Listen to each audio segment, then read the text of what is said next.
मेरा नाम सीमा बनो। मैं श्री मल्लिकार्जुन स्वामी हाई स्कूल में हिंदी शिक्षिका हूँ। बच्चों, आज हम 10वीं कक्षा के गद्य भाग महिला के साहस गाथा इस पाठ के बारे में जानेंगे। पाठ का नाम है महिला की साहस गाथा।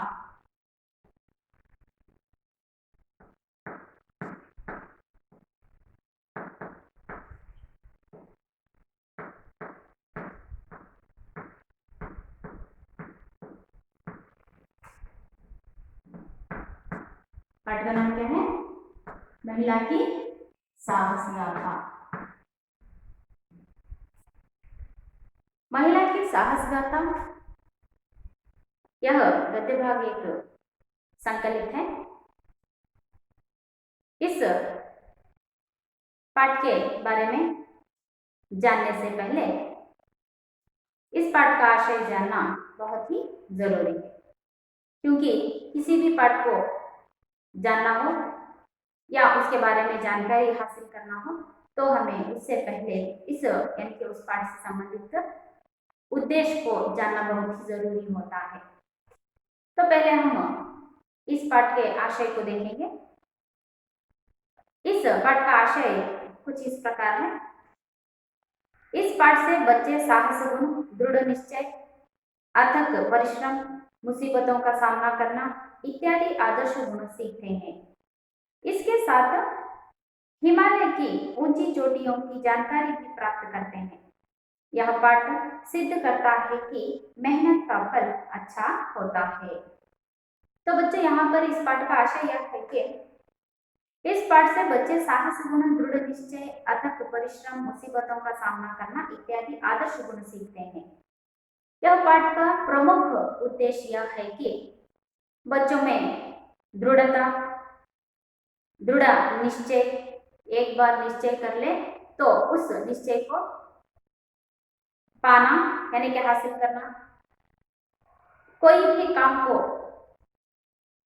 उसके काम तक अंजाम देना हो तो हमें बहुत ही परिश्रम करना पड़ता है। बच्चों को परिश्रम का अर्थ और मुसीबतों का सामना किस प्रकार करना चाहिए।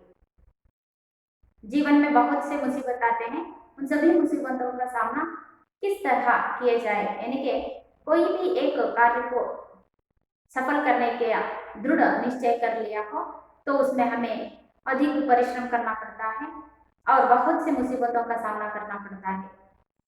उन सभी मुसीबतों का सामना करना बच्चों को सीख मिलती है। यह एक आदर्श गुण सीखते हैं। आदर्श गुणों के साथ साथ हिमालय की ऊंची चोटियों की जानकारी भी प्राप्त करते हैं। यह पाठ सिद्ध करता है कि मेहनत का फल अच्छा ही होता है।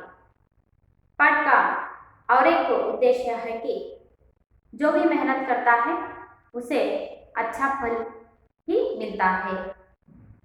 परिश्रम से कोई भी कार्य को किया जाए तो उस परिश्रम का फल हमें अच्छा ही होता है। यही यह पाठ का आशय है। बच्चों, हम लोगों ने यहाँ पर पाठ का आशय देखा।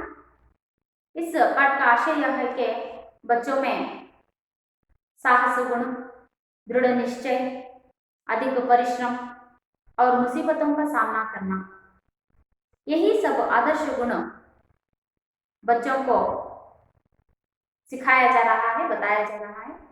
इसके साथ साथ बच्चों में हिमालय के चोटियों के बारे में अधिक जानकारी और इस पाठ का सिद्ध करता है कि मेहनत का फल हमेशा ही अच्छा ही होता है। यही इस पाठ का आशय है। हम लोगों ने यहाँ पर पाठ का आशय देखा। अब हम इस पाठ से संबंधित और भी कुछ जानकारी हासिल करेंगे। उससे पहले मैं इस पाठ का वाचन करूंगी, आप सब ध्यानपूर्वक सुनिए। इस लेख द्वारा छात्र यह जानकारी प्राप्त कर सकते हैं कि महिलाएं भी साहस प्रदर्शन में पुरुषों से कुछ कम नहीं है। विजेंद्र पाल इस विचार का एक निदर्शन है। ऐसी महिलाओं से प्रेरणा पाकर छात्र साहसी भाव अपना सकते हैं। पहली महिला एवरेस्ट विजेता विजेंद्र पाल को एवरेस्ट की चोटी पर चढ़ने वाली पहली भारतीय महिला होने का गौरव प्राप्त है। विजेंद्र का जन्म एक साधारण भारतीय परिवार में हुआ था। पिता किशनपाल सिंह और मां हंसादेई नेगी। इनकी 5 संतानों में यह तीसरी संतान है। विजेंद्र के बड़े भाई को पहाड़ों पर जाना अच्छा लगता था। भाई को देखकर उन्होंने निश्चय कर लिया कि वे भी वही करेंगी जो उनका भाई करते हैं। वे किसी से पीछे नहीं रहेंगी, उनसे बेहतर करके दिखलाएंगी।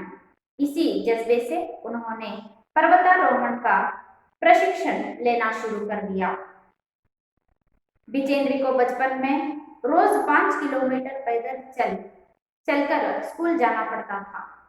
बाद में पर्वतारोहण प्रशिक्षण के दौरान उनका कठोर परिश्रम बहुत काम आया। सिलाई का काम सीख लिया और सिलाई करके पढ़ाई का खर्च जुटाने लगे। इस तरह उन्होंने संस्कृत में MA तथा B.Ed तक की शिक्षा प्राप्त की। पढ़ाई के साथ साथ विजेंद्र ने पहाड़ पर चढ़ने के अपने लक्ष्य को भी हमेशा अपने सामने रखा। इसी दौरान उन्होंने कालानाग पर्वत की चढ़ाई की। सन 1982 में उन्होंने गंगोत्री ग्लेशियर 6,672 मीटर तथा रुडगेरो 5,819 मीटर की चढ़ाई की, जिससे उनमें आत्मविश्वास और बढ़ा। अगस्त 1983 में जब दिल्ली में हिमालय पर्वतारोहियों का सम्मेलन हुआ, तब वे पहली बार तेनजिंग नोर्बु एवरेस्ट पर चढ़ने वाले पहले पुरुष तथा जुंगे ताबी एवरेस्ट पर चढ़ने वाली पहली महिला से मिली। तब उन्होंने संकल्प किया कि वे भी उनकी तरह एवरेस्ट पर पहुंचेंगी, और वह दिन भी आ गया जब 23 मई 1984 को एवरेस्ट पर पहुंचकर भारत का झंडा फहरा दिया। उस समय उनके साथ पर्वतारोही अंगदोर जी भी थे। भारत की इस महिला द्वारा लिखित यह इतिवृत्तांत बहुत प्रेरणादायक तथा रोचक है। इसमें उन्होंने इस बात का वर्णन किया है कि वे एवरेस्ट के शिखर पर कैसे पहुंची। कर्नल फुल्लर ने साउथ पोल तक की चढ़ाई के लिए 3 शिखर दलों के 2 समूह बना दिए। मैं सुबह 4 बजे उठ गई, बर्फ पिघलाई और चाय बनाई, कुछ बिस्कुट और आधी चॉकलेट का हल्का नाश्ता करके पश्चात मैं लगभग 5:30 बजे अपने तंबू से निकल पड़ी। अंगदोर जी ने मुझसे पूछा क्या मैं उनके साथ चलना चाहूंगी। मुझे उन पर विश्वास था। साथ ही साथ मैं अपनी आरोहण क्षमता और कर्मठता के बारे में भी आश्वस्त थी। सुबह 6:20 पर जब अंगदोर जी और मैं साउथ पोल से बाहर निकले तो दिन ऊपर चढ़ आया था। हल्की हल्की हवा चल रही थी और ठंड बहुत अधिक थी। हमने बगैर रस्सी के ही चढ़ाई की। अंगदोर जी एक निश्चित गति से ऊपर चढ़ते रहे। मुझे भी उनके साथ चलने में कोई कठिनाई नहीं हुई। जमी हुई बर्फ की सीधी व ढलाव चट्टानें इतनी सख्त और भुरभुरी थी मानो शीश की चादर बिछी हो। हमें बर्फ काटने के लिए फावड़े का इस्तेमाल करना पड़ा। 2 घंटे से कम समय में ही हम शिखर कैंप पर पहुंच गए।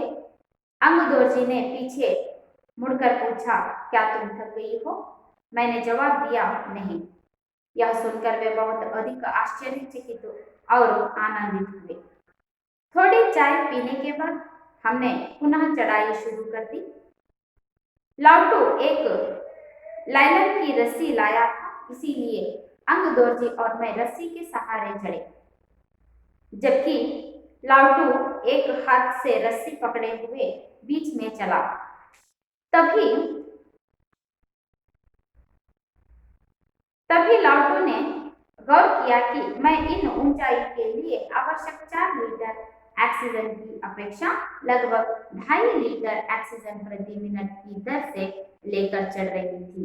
मेरे रेगुलेटर पर जैसे ही उसने ऑक्सीजन की आपूर्ति बढ़ाई, मुझे कठिन चढ़ाई आसान लगने लगी।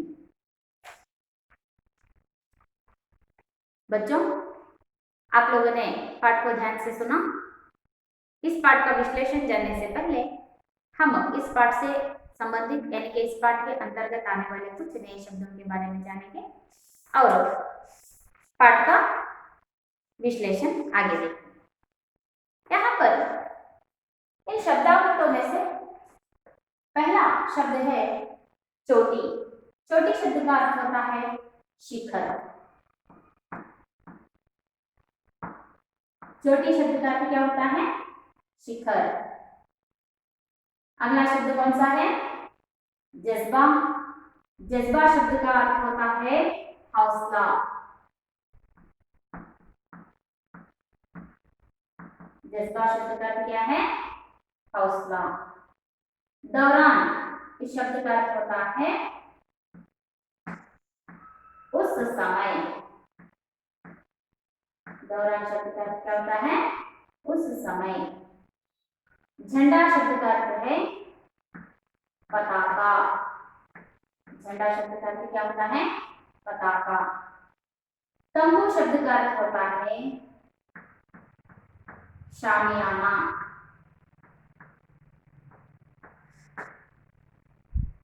आरोहण शब्द का अर्थ है चढ़ना।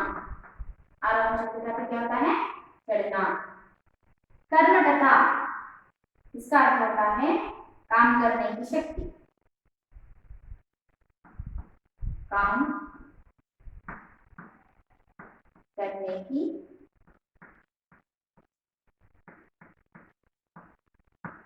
शक्ति का भाव। बगैर शब्द का अर्थ होता है बिना। बगैर शब्द का अर्थ क्या होता है? बिना। फावड़ा शब्द का अर्थ है खुदाई का साधन। खुदाई का साधन। पहला शब्द कौन सा है बच्चों? चोटी। चोटी शब्द का अर्थ क्या होता है? शिखर। जज्बा शब्द का अर्थ क्या होता है? हौसला। अगला शब्द है दौरान। दौरान शब्द का होता है उस समय। झंडा शब्द का अर्थ है पताका। तंबू शब्द का अर्थ होता है शामियाना। आरोहण शब्द का अर्थ क्या होता है? चढ़ना। कर्मठता इस शब्द का अर्थ होता है काम करने की शक्ति का भाव। बगैर शब्द का अर्थ है बिना। फावड़ा शब्द का अर्थ है खुदाई का साधन। जो खुदाई के लिए इस्तेमाल किया जाता है वही साधन को हम फावड़ा कहते हैं। बच्चों, हम लोगों ने यहाँ पर कुछ नए शब्दों के अर्थों को जाना है। पाठ का विश्लेषण करते समय हम और भी नए शब्दों के बारे में जानेंगे। अब हम पाठ की ओर चलें। यहाँ पर एक महिला के बारे में बताया जा रहा है जो कि भारतीय विजेंद्र पाल एवरेस्ट की चोटी पर चढ़ने वाली पहली भारतीय महिला। यहाँ पर विजेंद्र पाल यानी कि बचेंद्र पाल, इन्हें बचेंद्र पाल इनका नाम है, बचेंद्र पाल। इनके बारे में इस पाठ में हमें यहाँ पर बताया गया है कि किस तरह इन्होंने एवरेस्ट की चोटी पर चढ़ा और भारत की पहली एवरेस्ट पर चढ़ने वाली महिला का गौरव जो इन्होंने प्राप्त किया है, किस तरह इस कार्य को इन्होंने निभाया। इन सभी के बारे में यहाँ पर हम जानकारी हासिल करेंगे। तो आज हम किन के बारे में जानकारी हासिल कर रहे हैं? विजेंद्र पाल यानी कि बचेंद्र पाल के बारे में जानेंगे। इनके बारे में विजेंद्र पाल।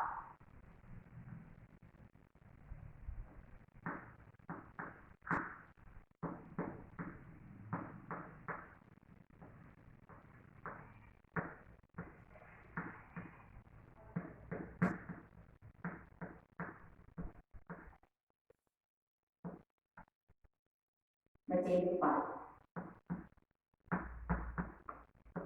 आज का पाठ है महिला की साहस गाथा। इस पाठ में हम यहाँ पर विजेंद्र पाल यानी कि बचेंद्र पाल के बारे में जानते हैं। पहली महिला एवरेस्ट विजेता विजेंद्र पाल को एवरेस्ट की चोटी पर चढ़ने वाली पहली भारतीय महिला होने का गौरव प्राप्त है। विजेंद्र का जन्म एक साधारण भारतीय परिवार में हुआ था। पिता किशन पाल सिंह और मां हंसदेई नेगी की 5 संतानों में यह तीसरी संतान है। विजेंद्र के बड़े भाई को पहाड़ों पर जाना अच्छा लगता था। भाई को देखकर उन्होंने निश्चय कर लिया कि वे भी वही करेंगी जो उनका भाई करते हैं। वे किसी से पीछे नहीं रहेंगी, उनसे बेहतर करके दिखलाएंगी।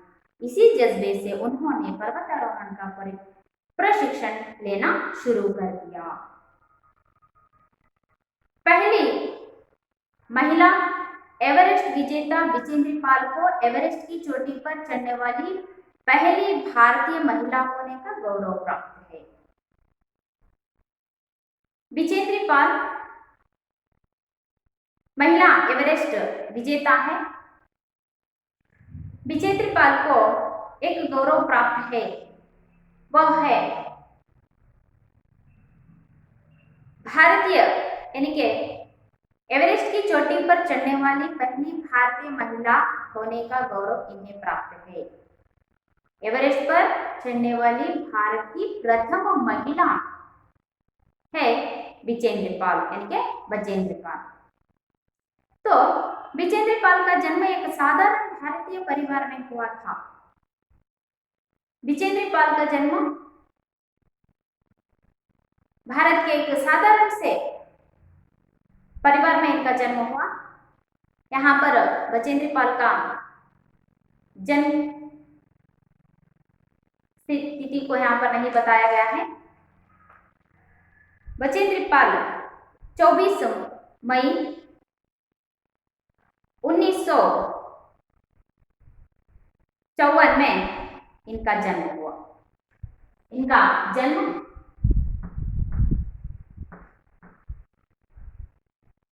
24 मई 1954 में इनका जन्म हुआ। इनका जन्म 1954 में इनका जन्म हुआ। भारत के साधारण से परिवार में 24 मई 1954 में इनका जन्म हुआ। इनके पिताजी का नाम था किशन पाल सिंह और मां हंसा देई नेगी थे। इनके पिताजी का नाम क्या था? पिता का नाम क्या था? किशन पाल सिंह। इनके पिता का नाम था किशन पाल सिंह, इनके पिता। और इनकी माता का नाम था हंसा देई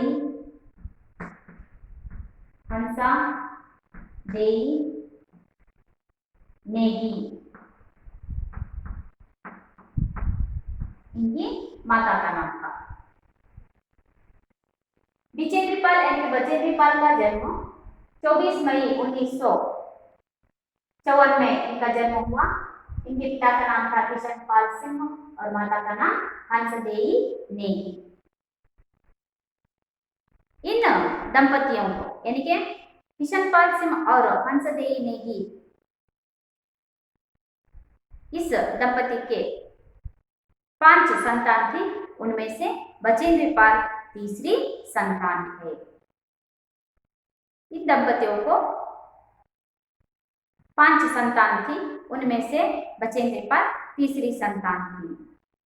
बचेंद्र के बड़े भाई को पहाड़ों पर जाना अच्छा लगता था।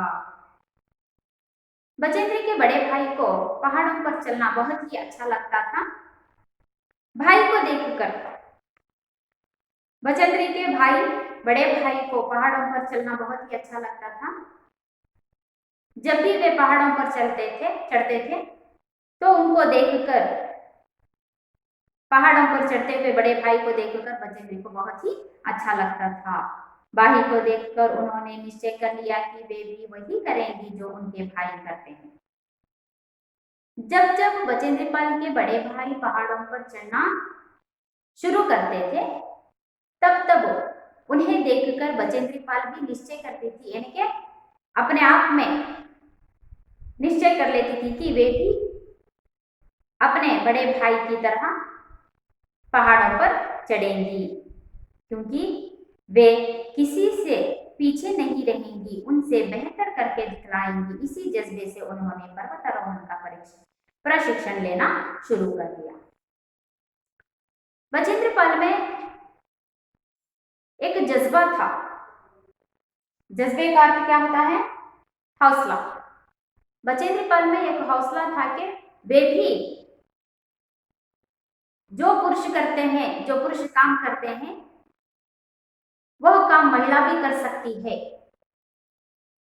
मैं भी अपने बड़े भाई की तरह पहाड़ों पर चढ़ सकती हूँ, उतनी क्षमता मुझ में है।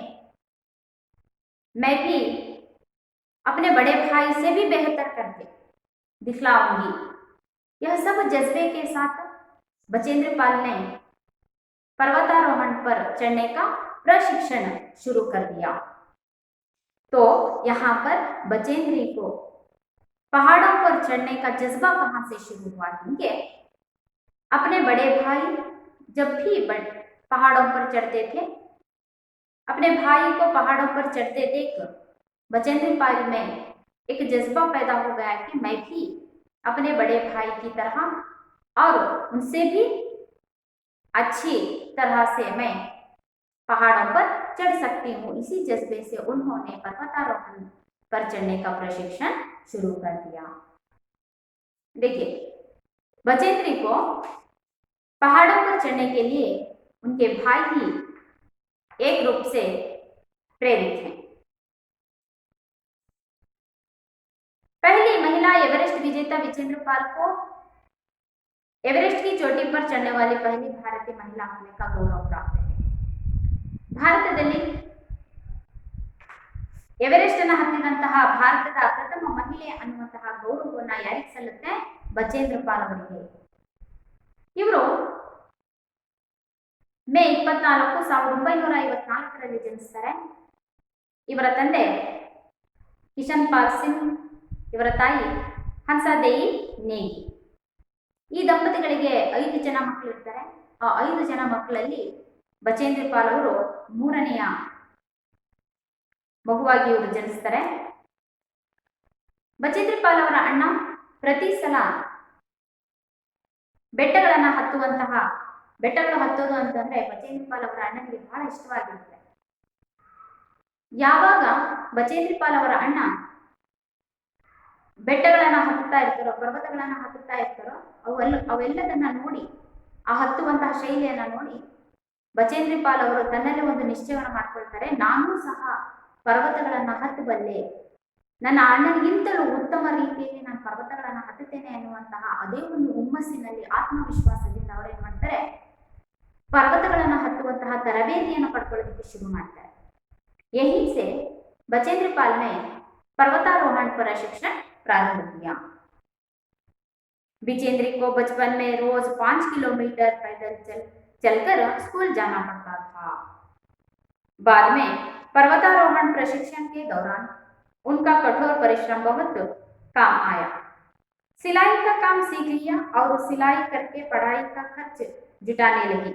इस तरह उन्होंने संस्कृत एमए तथा बीएड तक की शिक्षा प्राप्त की। अपने प्रशिक्षण के लिए पैसे जुटाना था, तो विजेंद्र पाल बचपन में हर रोज 5 किलोमीटर पैदल चलकर स्कूल जाना पड़ता था। विजेंद्र पाल को हर रोज अपने स्कूल जाने के लिए कितने किलोमीटर पैदल जाना पड़ता था? हाँ, 5 किलोमीटर पैदल जाना पड़ता था। हर रोज विजेंद्र पाल 5 किलोमीटर दूरी से स्कूल जाकर बाद में पर्वतारोहण प्रशिक्षण के दौरान अपने पढ़ाई के साथ साथ इन्होंने पर्वतारोहण प्रशिक्षण पाकर उस प्रशिक्षण के बाद इन्हें बहुत ही कठोर परिश्रम करना पड़ता था। विजेंद्र पाल ने सिलाई का काम सीख लिया और सिलाई करके पढ़ाई का खर्च जुटाने लगे। इस तरह उन्होंने संस्कृत में एमए तथा बीएड तक की शिक्षा प्राप्त की। यहाँ पर विजेंद्र पाल को हर रोज 5 किलोमीटर की दूरी पर जाकर 5 किलोमीटर की दूरी पर इन्हें स्कूल जाना पड़ता था। स्कूल जाने के बाद पर्वतारोहण प्रशिक्षण पा लेते थे। वहां पर इन्होंने बहुत ही कठिन परिश्रम की। उसके बाद इन्होंने सिलाई का काम शुरू किया। सिलाई के काम में जो भी पैसे आते थे उनसे वे अपनी पढ़ाई का खर्चा उठा लेती थी। अपने पढ़ाई के यानी कि अपने सिलाई के काम से जो भी पैसे इन्हें मिलते थे उसी पैसों में इन्होंने अपनी पढ़ाई पूरी की। इसी तरह उन्होंने एमए संस्कृत में एमए और बीएड की शिक्षा हासिल की। कितना परिश्रम है, 5 किलोमीटर की दूरी पर जाना, पर्वतारोहण की प्रशिक्षण पाना, सिलाई के काम से आए हुए पैसों से अपनी पढ़ाई पूर्ण करना। इस तरह बड़ी कठिनाई से इन्होंने शिक्षा प्राप्त की।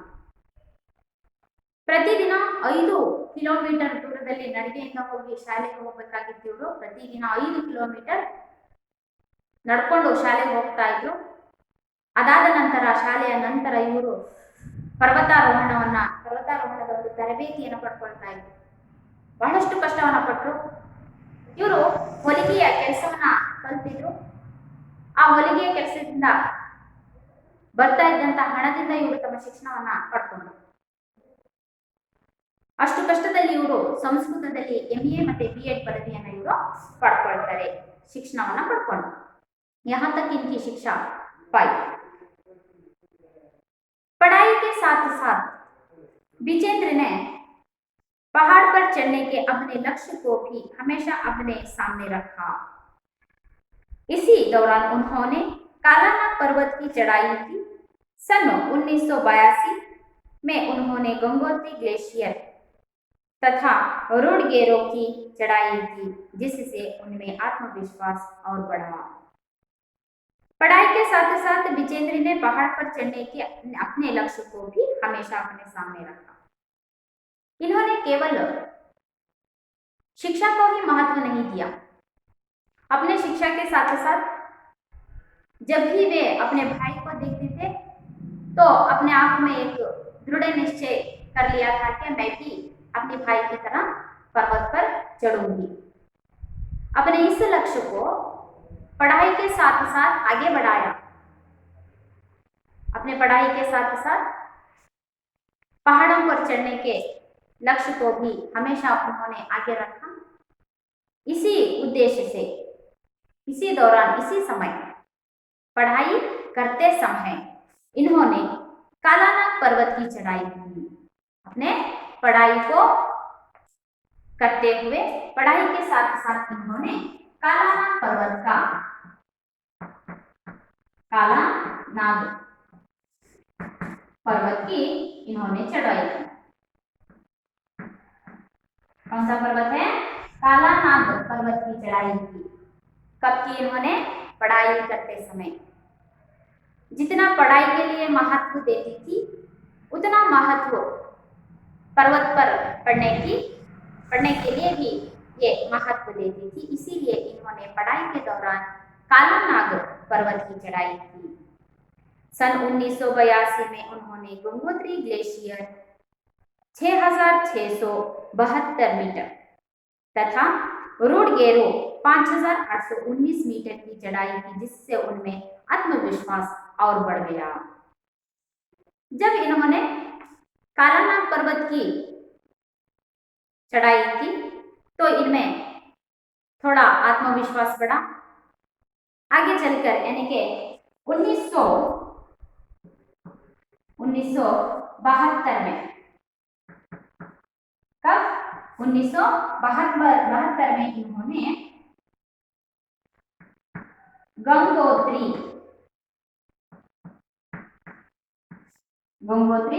ग्लेशियर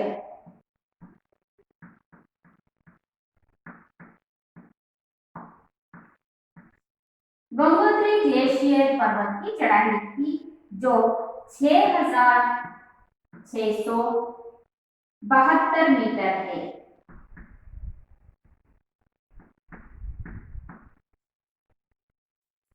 सन 1982 को गंगोत्री ग्लेशियर पर्वत तथा रुडगेरो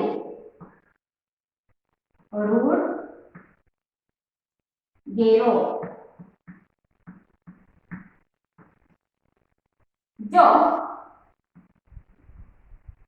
5,819 मीटर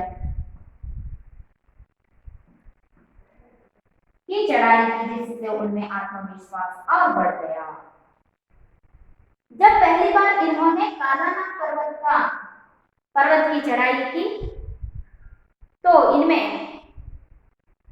थोड़ा आत्मविश्वास जगा। उसी आत्मविश्वास के साथ इन्होंने सन 1982 गंगोत्री ग्लेशियर, जो कि 6,672 मीटर है, और इसके साथ साथ रुडगेरो जो 5,819 मीटर की चढ़ाई है, इन दोनों पर्वतों की चढ़ाई की। इससे बचेंद्र पाल में आत्मविश्वास और भी बढ़ गया, अधिक हो गया। इस तरह इन्होंने अपने लक्ष्य को पाने का पहला प्रयत्न प्रारंभ किया। इनका पहला प्रयत्न था कालानाग पर्वत। उसी पर्वत के साथ इन्होंने गंगोत्री ग्लेशियर और रुडगेरो, इन दो पर्वतों की चढ़ाई की। यहाँ से इनका आत्मविश्वास अधिक हो गया। ಇವರು ಪढ़ाई साथ साथ ವಿದ್ಯಾಭ್ಯಾಸದ ಜೊತೆಯಲ್ಲಿ ಇವರಿಗೊಂದು ಗುರಿ ಇತ್ತು. ಏನಪ್ಪಾ ಅಂತಂದ್ರೆ ತನ್ನ ಅಣ್ಣನಂತೆ ತಾನು ಸಹ ಪರ್ವತವನ್ನ ಏರಬೇಕು, ಪರ್ವತಗಳನ್ನ ಹತ್ತಬೇಕು, ಅವರಿಗಿಂತಲೂ ಉತ್ತಮವಾದಂತಹ ರೀತಿಯಲ್ಲಿ ಪರ್ವತಗಳನ್ನ ಹತ್ತಬೇಕು ಅನ್ನುವಂತಹ ಒಂದು ಗುರಿಯನ್ನ ತನ್ನ ವಿದ್ಯಾಭ್ಯಾಸದ ಜೊತೆಯಲ್ಲಿ ಅವರು ಬೆಳೆಸ್ಕೊಳ್ತಾ ಹೋದ್ರು. ಆ ಗುರಿಗೋಸ್ಕರ ಬಹಳಷ್ಟು ಪರಿಶ್ರಮವನ್ನು ಪಡಿತಾರೆ, ಬಹಳಷ್ಟು ತರಬೇತಿಗಳನ್ನ ಇವ್ರು ಪಡ್ಕೊಳ್ತಾರೆ. ಅದೇ ಒಂದು ಲಕ್ಷ್ಯವನ್ನ, ಅದೇ ಒಂದು ಗುರಿಯನ್ನ ಇಟ್ಕೊಂಡು ಇವ್ರು ಏನ್ ಮಾಡ್ತಾರೆ ಅಂತಂದ್ರೆ ಕಾಲಾನಾಗ್ ಪರ್ವತವನ್ನ ಹತ್ತುತ್ತಾರೆ. ಅದಾದ ನಂತರ 1982ರಲ್ಲಿ ಗಂಗೋತ್ರಿ ಗ್ಲೇಷಿಯರ್ ಅನ್ನುವಂತಹದ್ದು, ಇದು 6,672 ಮೀಟರ್ ಎತ್ತರದಲ್ಲಿರುವಂತಹದ್ದು. ಅದರ ಜೊತೆಯಲ್ಲಿ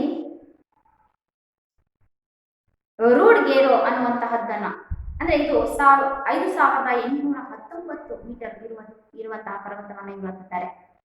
ಈ ಎರಡು ಪರ್ವತಗಳನ್ನ ಹತ್ತಿದ ನಂತರ ಇವರಿಗೆ ಆತ್ಮವಿಶ್ವಾಸ ಅನ್ನುವಂತಹದ್ದು ಹೆಚ್ಚಾಗುತ್ತೆ. यहाँ से इनका आत्मविश्वास और भी बढ़ गया कि मैं और भी कुछ साहस कर सकती हूँ. इसी आत्मविश्वास इनके लिए एक आदर्शदायक बन गया.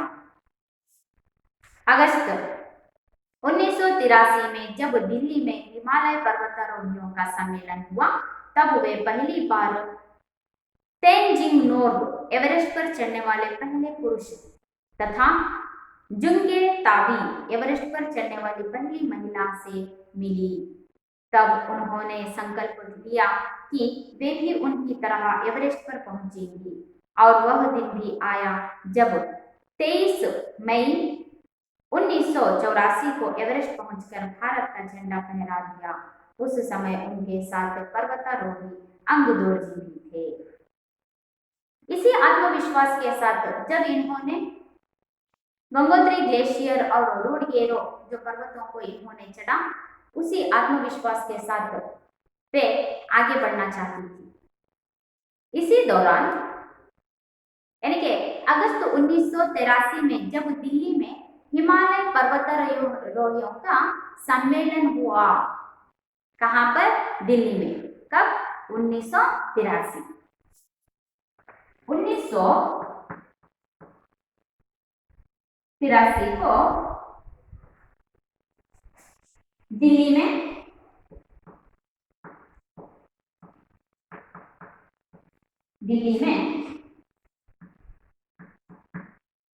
हिमालय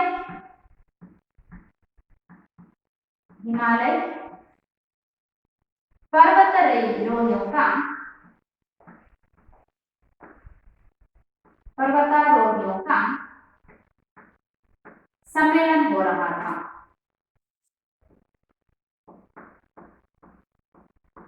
सम्मेलन चल रहा था।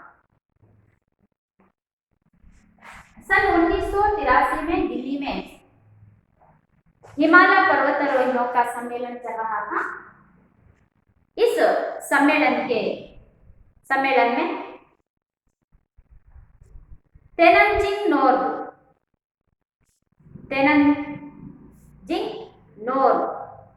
जो एवरेस्ट पर चढ़ने वाले पहले पुरुष हैं, तथा जुंगे ताबी एवरेस्ट पर चढ़ने वाली पहली महिला से मिले।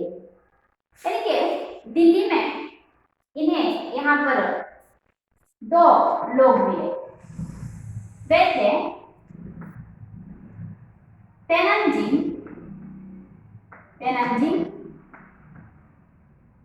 नोर्गे, एक कौन है? जो कि एवरेस्ट पर चढ़ने वाले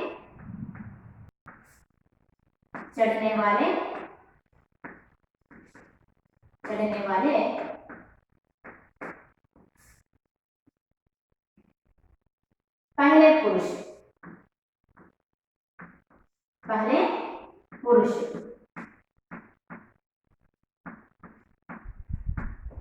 कौन है? तेनजिंग नोर्गे, एवरेस्ट पर चढ़ने वाले पहले पुरुष। और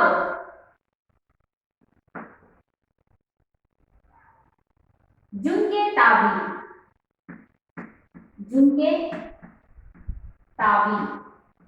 जो कि एवरेस्ट पर चढ़ने वाली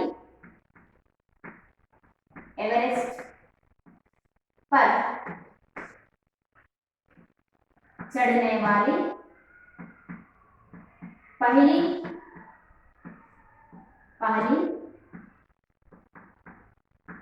महिला थी।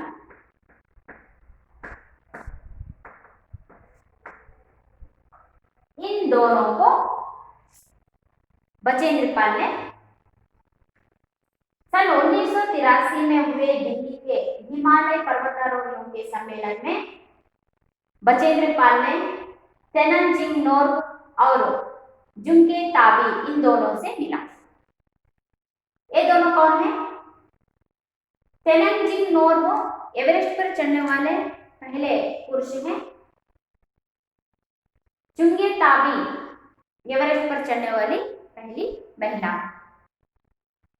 इन दोनों की मुलाकात बचेंद्रपाल को दिल्ली के हिमालय पर्वतारोहण सम्मेलन में इन दोनों की मुलाकात हुई। तब उन्होंने संकल्प लिया कि वे भी उन्हीं की तरह एवरेस्ट पर पहुंचेंगे, और वह दिन भी आया जब 23 मई 1984 को एवरेस्ट पर पहुंचकर भारत का झंडा फहरा दिया। जिस जज्बे के साथ आगे बढ़ रही थी बचेंद्रपाल, उस जज्बे को एक अर्थपूर्ण मार्ग देने के लिए जब 1983 को दिल्ली में हिमालय पर्वतारोहियों का सम्मेलन हुआ, वहां पर तेनजिंग नोर्बु और चुंगे ताबी दोनों आए हुए थे। उन दोनों की मुलाकात बचेंद्र पाल से हुई। उन दोनों को देखते ही बचेंद्र पाल को लगा कि मैं भी इनकी तरह एवरेस्ट पर पहुंचना चाहती हूँ। इसी जज्बे से उन्होंने उसी दिन तय कर लिया कि मैं भी एवरेस्ट की चोटी पर चढ़ूंगी, एवरेस्ट पर्वत पर चढ़ूंगी। तभी इन्होंने वो दिन आ ही गया, इनका लक्ष्य पूर्ण हुआ। 23 मई 1984 को एवरेस्ट पर पहुंचकर भारत का झंडा इन्होंने फहराया। तो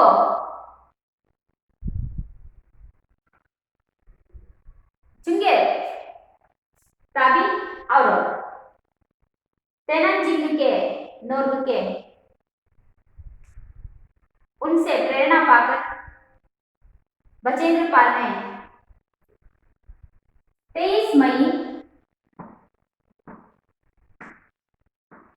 सन 1984 को भारत के यानी कि एवरेस्ट पर इन्होंने चढ़कर भारत का झंडा फहराया। तो बचेंद्र पाल ने एवरेस्ट पर कब चढ़ा? 23 मई 1984 को एवरेस्ट पर पहुंचकर इन्होंने भारत का झंडा फहराया। उस समय उनके साथ पर्वतारोही अंग दोरजी भी थे। जब बचेंद्र पाल एवरेस्ट पर चढ़ी तो उनके साथ उस पर्वत पर यानी कि एवरेस्ट पर उनके साथ थे उनके पर्वतारोही अंग दोरजी। बचेंद्र पाल के साथ कौन थे? अंग दोरजी थे। यहाँ पर जब दिल्ली में पर्वतारोहियों का सम्मेलन हुआ तब इन्होंने बचेंद्र पाल को तेनजिंग नोर्बु और चुंगे ताबी जैसे दो व्यक्तियों का मुलाकात इनसे हुई। तब इन्होंने तय कर लिया कि मैं भी एवरेस्ट की चोटी पर चढ़ूंगी, एवरेस्ट के पर्वत पर मैं भी चढ़ूंगी। उसी जज्बे के साथ इन्होंने 23 मई 1984 को एवरेस्ट पर चढ़कर भारत का झंडा फहराया। उस समय बचेंद्र पाल के साथ और एक पर्वतारोही अंग दोरजी भी उनके साथ थे। ಇಲ್ಲಿ ಯಾವಾಗ ಅವರು ಕಾಲಾನಾಮ್, ಗಂಗೋತ್ರಿ ಗ್ಲೇಷಿಯರ್, ರೂಡ್ಗೇರೋ ಈ ಪರ್ವತಗಳನ್ನ ಹತ್ತಿದ್ರು ಅವಾಗ ಅವರಲ್ಲಿ ಆತ್ಮವಿಶ್ವಾಸ ಹೆಚ್ಚಾಯಿತು. ಅದೇ ಸಮಯದಲ್ಲಿ ಅಂದ್ರೆ 1983ರಲ್ಲಿ ದೆಹಲಿಯಲ್ಲಿ ಪರ್ವತಾರೋಹಣಿಗಳ ಒಂದು ಸಮ್ಮೇಳನವನ್ನ ನಡೆಸಲಾಗ್ತಾ ಇತ್ತು. ಆ ಒಂದು ಸಮ್ಮೇಳನದಲ್ಲಿ ಎವರೆಸ್ಟ್ ಅನ್ನು ಹತ್ತಿದಂತಹ ಪ್ರಥಮ ಪುರುಷರಾಗಿರುವಂತಹ ತೆನಜಿಂಗ್ ನೋರ್ಬು ಅನ್ನುವಂಥವರು, ಹಾಗೆಯೇ ಎವರೆಸ್ಟ್ ಅನ್ನು ಹತ್ತಿದಂತಹ ಪ್ರಥಮ ಮಹಿಳೆಯಾಗಿರುವಂತಹ ಚುಂಗೆ ತಾಬಿ, ಇವರಿಬ್ಬರ ಭೇಟಿ ಬಚೇಂದ್ರ ಪಾಲ್ ಅವರಿಗಾಗುತ್ತೆ. ಅವರ ಭೇಟಿ ಆದ ನಂತರ ಬಚೇಂದ್ರ ಪಾಲ್ ಅವರ ಗುರಿ ತಾನು ಎವರೆಸ್ಟ್ ಅನ್ನು ಹತ್ತಬೇಕು ಅನ್ನುವಂತಹ ಗುರಿ ಅಲ್ಲಿ ಅವರು ನಿಶ್ಚಯವನ್ನು ಮಾಡ್ಕೊಳ್ತಾರೆ. ತಾನೂ ಸಹ ಇವರಂತೆ ಎವರೆಸ್ಟ್ ಅನ್ನ ಹತ್ತುತ್ತೇನೆ ಅಂತ ಹೇಳ್ಬಿಟ್ಟು ನಿಶ್ಚಯವನ್ನು ಮಾಡ್ಕೊಳ್ತಾರೆ. ಅದೇ ಗುರಿಯತ್ತ ಸಾಗ್ತಾ 23 ಮೇ 1984ರಲ್ಲಿ ಇವರು ಎವರೆಸ್ಟ್ ಅನ್ನ ಹತ್ತಿ ಭಾರತದ ಪತಾಕೆಯನ್ನ ಅಲ್ಲಿ ಹಾರಿಸ್ತಾರೆ.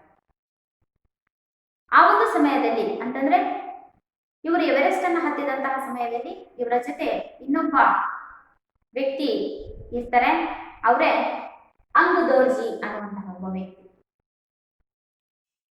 ಅಲ್ಲಿ ಇವರ ಗುರಿ 23 ಮೇ 1984ರಲ್ಲಿ ಇವರು ಪೂರ್ಣಗೊಳಿಸ್ತಾರೆ. ಅಂದ್ರೆ ಎವರೆಸ್ಟ್ ಮೇಲೆ ಹತ್ತಿ ಭಾರತದ ಪ್ರಥಮ ಎವರೆಸ್ಟ್ ಅನ್ನ ಹತ್ತಿದಂತಹ ಪ್ರಥಮ ಮಹಿಳೆ ಅನ್ನುವಂತಹ ಗೌರವವನ್ನು ಇವರು पढ़कर उन दिनों उनके साथ अंग दोरजी भी थे। इस तरह बचेंद्र पाल ने बहुत ही परिश्रम के साथ अपने लक्ष्य को पाया। और अंत में इन्होंने भारत की प्रथम एवरेस्ट पर चढ़ने वाली प्रथम महिला का गौरव भी इन्होंने प्राप्त किया।